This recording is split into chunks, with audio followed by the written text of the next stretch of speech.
how is it that Stormtroopers are so cute? Like, sure, they're like horrible fascist enemies and they would gladly subjugate every race possible, but yet they're still kind of huggable.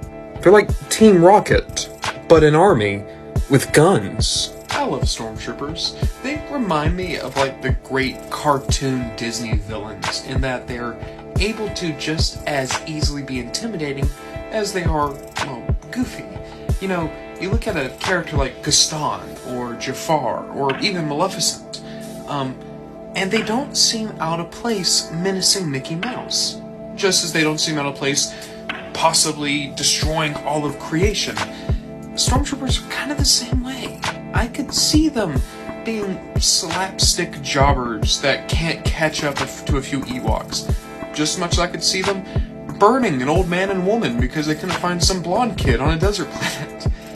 It's a really weird tightrope that Stormtroopers walk, and we love them for it. From the legendary vintage Kenner Star Wars line, this is a Stormtrooper, and you'll excuse how my figure is a bit dirty and yellowed. He has seen many a battle, and I assume many a backyard. It's so crazy to me to imagine how revolutionary these figures were. Like, they were some of the first 3 3/4 inch figures ever. They popularized the action figure. The toy industry as we know it today could not exist without these figures.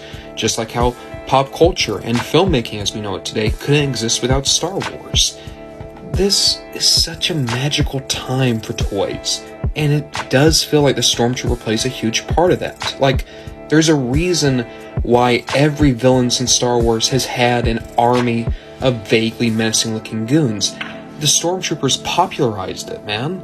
They're legitimate icons. Take a closer look, and here's the thing, right?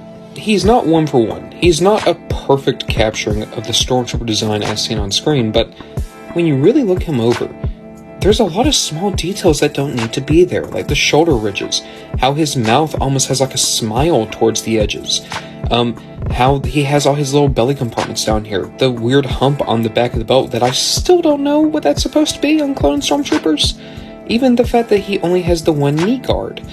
Kenner truly were masters of figuring out what are the key aspects to make these guys as accurate as possible while not jeopardizing their playability.